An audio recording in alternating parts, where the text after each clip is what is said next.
우리가 지난주에 금간 항아리에 대한 이야기를 잠깐 나누었는데, 금간 항아리는 항아리로서의 역할을 잘 감당할 수가 없는 참 부족한 항아리입니다. 흠도 많고 자기에게 주어진 일을 감당하기에는 너무나 모자라는 항아리입니다. 그렇지만 그 항아리의 주인이 되시는 주님께서는 금간 항아리를 어깨에 짊어지고는, 그리고 그 금간 항아리와 함께 동행을 하십니다. 그리고 주님과 함께 동행했던 그 골목골목마다 금간 항아리에서 새어나왔던 그 물로 인해서 아름답고 환한 꽃들이 피어나게 하십니다. 여러분, 금간 항아리처럼 부족하고 모자라는 우리들이지만, 그러나 우리의 주인이 되시는 주님께서 그 어깨에 우리를 메시고 우리와 함께 동행하면 그 길가에는 아름다운 꽃들이 피어나게 하시는 줄로 믿습니다. 오늘도 부활하신 주님과 함께 동행하며 가는 곳마다 아름다운 꽃들을 피우는 우리 부산지인 모든 믿음의 가족들의 삶이 되시기를 바랍니다. 오늘은 우리가 마태복음 28장 말씀을 함께 읽었습니다. 이 말씀을 통해서 동행, 너희와 함께 있으리라 는 제목을 가지고 우리가 말씀을 함께 묵상하고자 합니다. 오늘 말씀에 보면 제자들이 부활하신 주님과 다시 만나는 모습을 우리에게 보여주고 있습니다. 16절과 17절의 말씀을 우리가 자막을 보면서 함께 봉독하겠습니다. 11 제자가 갈릴리에 가서 예수께서 지시하신 산에 이르러 예수를 배웠고 경배하나 아직도 의심하는 사람들이 있더라. 아멘. 여기에 보면 부활하신 주님을 제자들이 다시 만나고 있는 모습을 보여줍니다. 제자들의 이 모습을 보게 되면 마치 우리가 조금 전에 이야기했던 금간 항아리처럼 결함이 있고, 그리고 어딘가 모자란 데가 있는 부족한 제자들의 공동체의 모습을 보여줍니다. 여기에 보면 11 제자라고 이야기를 하는데, 11 제자라고 하는 것은 12명 가운데 한 사람이 빠진 것을 말하는 것입니다. 예수님께서 원래 12명의 제자를 부르셨지만, 그러나 이제는 한 사람이 빠지고 11명밖에 남지 않은 불완전한 제자 공동체를 보여줍니다. 그러면 남은 11명은 온전한 흠이 없는 제자들이었느냐? 그렇지 않았습니다. 사실 이 남은 11명들도 지금 그 자리에 없는 한 사람, 가룟 유다보다 전혀 나을 것이 없었던 사람들이었습니다. 예수님께서 잡히시던 그 밤에 모두가 다 선생님이 되신 예수님을 배반하고 도망가 버렸던 제자들이었습니다. 부활하신 주님께서는 바로 그 제자들, 흠이 많고 불완전하고 그리고 모자란 데가 많은 그 제자들을 찾아가셨던 것입니다. 17절의 말씀을 보면 그들은 부활하신 주님을 만나고 있는 그 자리에서도 예수를 배웠고 경배하나 아직도 의심하는 사람들이 있었다고 이야기를 하고 있습니다. 부활하신 주님을 그 면전에서 뵙는 그 자리에서마저도 온전한 믿음을 가지지 못했던 제자들의 모습을 보여주는 것입니다. 불완전한 제자 공동체, 부족한 제자들의 모습을 보여주시는 것입니다. 그리고 이러한 제자들을 찾아오셔서 주님께서 말씀하십니다. 얘들아, 내가 너희와 항상 함께 있으리라. 이렇게 부족한 사람들을 찾아오셔서 주님께서는 내가 너희와 항상 함께 있겠다라고 약속을 하십니다. 그리고 그 불완전한 제자들을 부활하신 주님과의 동행의 길로 초청을 하시는 것입니다. 오늘은 우리가 이 말씀을 통해서 부활하신 주님과 동행하는 부활의 신앙은 무엇인가? 우리가 함께 말씀을 묵상하고자 합니다. 부활의 신앙은 무엇일까요? 부활의 신앙을 가진다는 것은 무엇을 의미하는 것일까요? 그것은 첫 번째로 임마누엘의 신앙을 가리키는 것입니다. 우리가 부활의 신앙을 가지고 살아간다는 것은 다른 말로 하면 임마누엘의 신앙을 가지고 살아가는 것을 말하는 것입니다. 오늘 우리가 마태복음 28장 말씀을 읽었는데 마태복음 1장 말씀으로 돌아가 보면 임마누엘에 대한 말씀이 등장합니다. 천사가 마리아에게 나타나서 주님의 탄생을 예고하는데 이렇게 말합니다. 보라, 처녀가 잉태하여 아들을 낳을 것이요 그의 이름은 임마누엘이라 하리라 하셨으니 이를 번역한즉 하나님이 우리와 함께 계시다 함이라. 이 마태복음 1장은 예수 그리스도의 탄생을 예고하는데 바로 거기에서 선포하기를 그 이름은 임마누엘이라 하리라고 말씀하시면서 이것을 번역한즉 하나님이 우리와 함께 계시다라는 뜻이라고 말씀을 합니다. 마태복음은 그 첫 장을 시작하면서 바로 임마누엘의 하나님께서 우리와 함께 계신다는 선포로 이 마태복음을 시작하는 것입니다. 그리고 오늘 본문에 보면 마태복음의 마지막 장인 마태복음 28장 20절, 마태복음 마지막 장의 마지막 절을 마치면서 이 마태복음은 다시 한번 선포합니다. 볼지어다 내가 세상 끝날까지 너희와 항상 함께 있으리라. 이 마태복음은 그 처음부터 임마누엘의 하나님께서 우리와 함께 계십니다라는 그 선포로 시작해서 마태복음 마지막 장 마지막 절에 그 마지막에 다시 한번 선포하기를 주님께서 내가 너희와 함께 있으리라고 하는 그 선포로 마치는 것입니다. 시작도 임마누엘이요 마지막도 임마누엘이며 임마누엘의 하나님께서 우리와 함께 계신다는 선포로 이 마태복음이 마치고 있는 것입니다. 마태복음을 관통하는 한 가지의 메시지를 찾으라고 한다면 그것은 바로 임마누엘의 하나님이 우리와 함께 계십니다 라고 하는 선포일 것입니다. 여러분, 부활의 신앙은 무엇일까요? 우리가 부활의 신앙을 가지고 살아간다는 것은 무엇을 의미하는 것일까요? 그것은 마태가 마태복음을 통해서 선포하고 있는 것처럼 임마누엘의 신앙을 가지고 살아가는 것을 말하는 것입니다. 부활하신 주님께서 지금 오늘도 우리와 함께 계십니다. 바로 이 신앙이 부활의 신앙인 것입니다. 우리가 간혹 영성이라고 하는 말을 사용할 때가 있습니다. 이 영성이라고 하는 말은 다른 말로 바꾸어 말하면 바로 하나님의 현존을 느끼며 살아가는 신앙입니다. 살아계시는 하나님께서 오늘 나와 함께 계심을 믿고 느끼고 살아가는 것, 그것이 바로 영성입니다. 부활하신 주님께서 지금 나와 함께 계신다는 것을 내가 오늘도 느끼며 살아가는 것, 그것이 바로 영성입니다.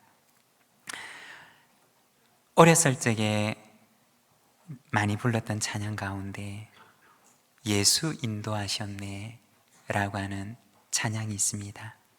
그 찬양에 보면 내 인생 여정 끝내어 강 건너 언덕 이를 때 하늘문 향해 말하리 예수 인도하셨네.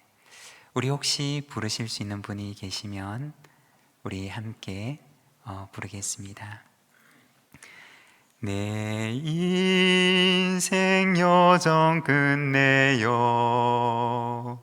강 건너 언덕 이를 때 하늘문 향해 말하리 예수 인도하시. 이 가시밭길 인생을, 이 가시밭길 인생을 허덕이면서 갈 때에 시험과 환난 많으나 예수 인도하셨. 내 밟은 발걸음마다, 내 밟은 발걸음마다 주 예수 보살피시사 승리의 개가 부르며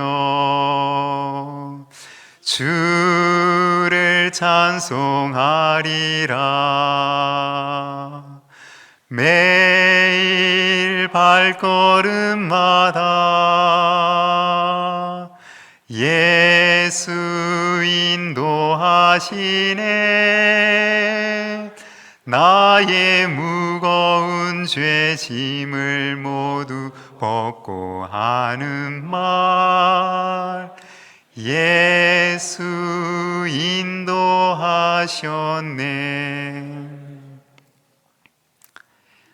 여러분, 우리의 인생의 여정을 다 마치고 나서 우리가 뒤를 돌아보았을 때 우리가 할 수 있는 고백은 바로 예수님께서 나의 온 인생의 여정을 인도하셨습니다 라고 하는 고백일 것입니다.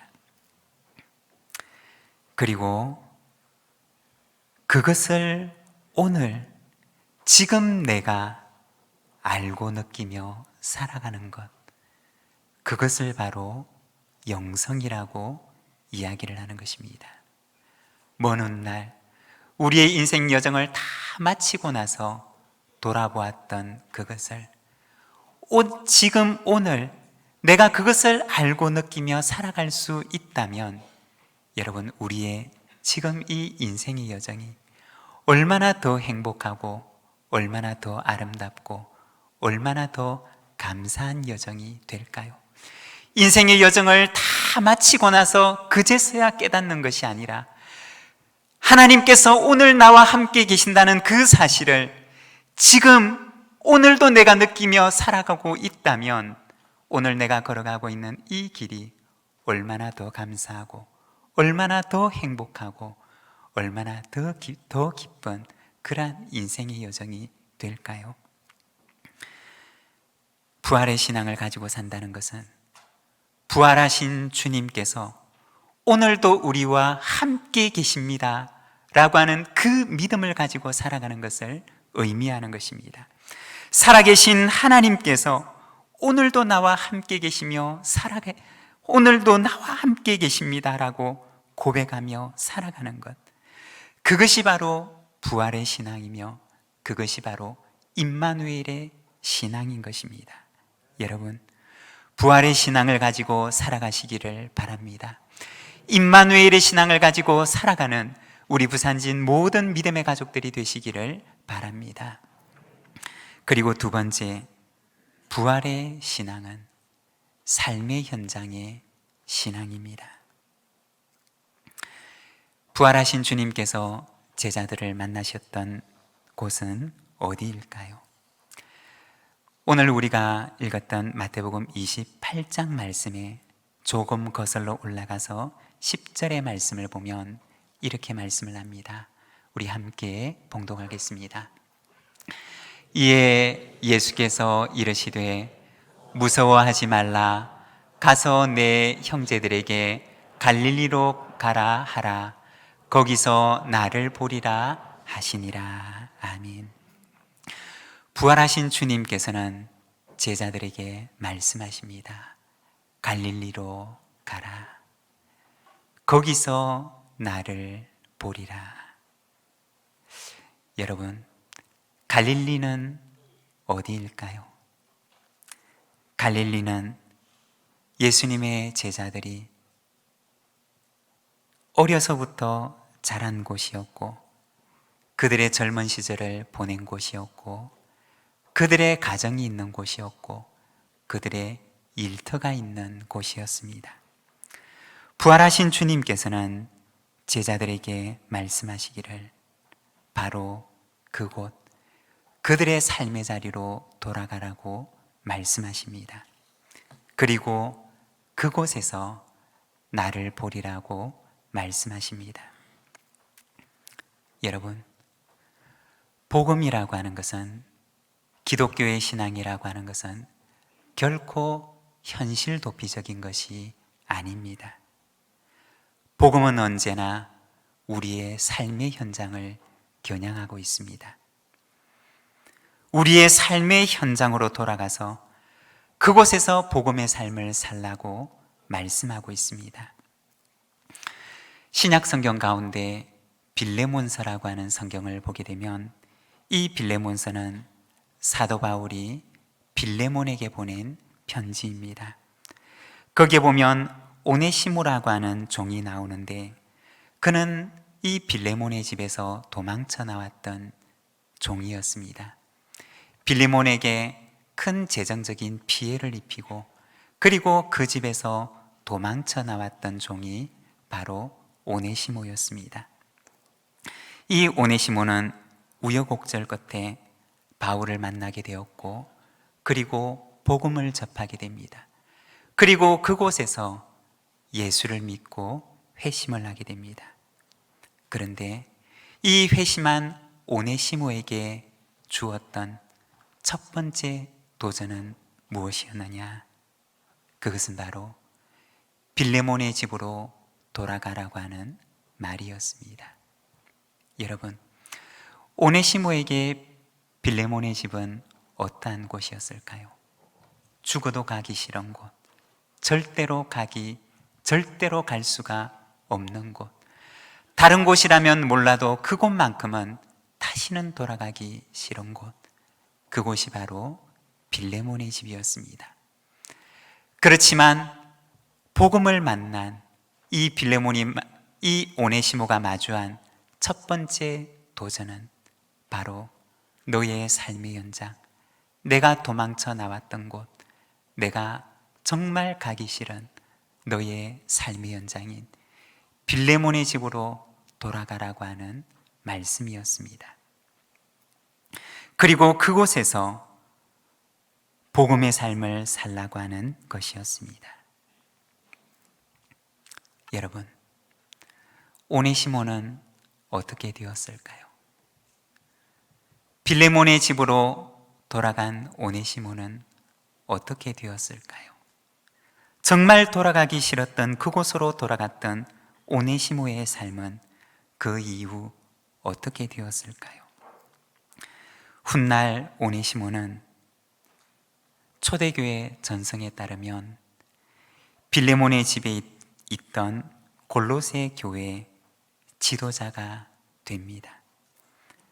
가기 싫었던 곳, 갈 수가 없었던 빌레몬의 집으로 돌아갔던 그 빌레몬의 종 오네시모는 훗날 이 빌레몬의 집에 있던 그 교회 지도자가 되어 서게 되었던 것입니다. 복음은 우리에게 말합니다. 너의 삶의 현장으로 돌아가라. 그리고 그곳에서 복음의 삶을 살라. 부활하신 주님께서 제자들에게 하셨던 말씀은 갈릴리로 돌아가라는 말씀이었습니다. 그리고 주님께서는 약속하시기를 그곳에서 나를 보리라고 말씀하십니다. 사랑하는 여러분, 부활하신 주님을 만나기를 원하십니까? 부활하신 주님의 그 능력을 맛보며 살아가시기를 원하십니까? 그렇다면 여러분의 삶의 자리로 돌아가시기를 바랍니다. 그리고 그곳에서 복음의 삶을 사시기를 바랍니다. 그러면 그곳에서 부활하신 주님의 그 능력을 맛보는 능력의 삶을 살아가게 될 것입니다. 부활의 신앙은 무엇이냐? 삶의 현장의 신앙입니다. 삶의 현장에서 복음의 삶을 살아가는 신앙입니다. 우리의 삶의 현장에서 복음으로 살아가는 우리 부산진 모든 믿음의 가족들이 되시기를 바랍니다. 그리고 부활의 신앙은 세 번째, 하나님 나라의 신앙입니다. 하나님 나라 회복의 신앙입니다. 오늘 우리가 읽었던 말씀 19절과 20절의 말씀을 우리가 함께 봉독하겠습니다. 그러므로 너희는 가서 모든 민족을 제자로 삼아 아버지와 아들과 성령의 이름으로 세례를 베풀고 내가 너희에게 분부한 모든 것을 가르쳐 지키게 하라. 볼지어다 내가 세상 끝날까지 너희와 항상 함께 있으리라 하시니라. 아멘. 부활하신 주님께서는 제자들을 찾아가셔서 그들에게 명령하십니다.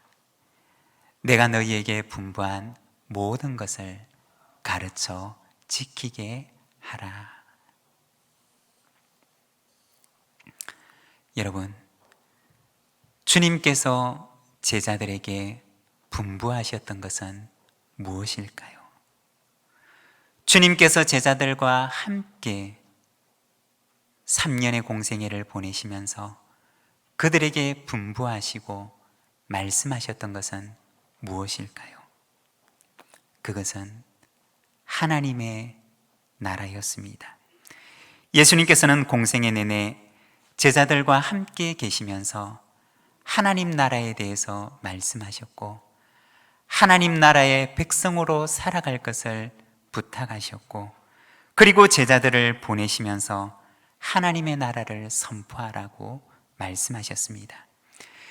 예수님의 그 선포의 중심에는 언제나 하나님의 나라가 있었던 것입니다.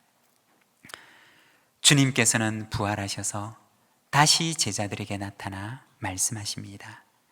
내가 너희에게 분부한 것을 가르쳐 지키게 하라.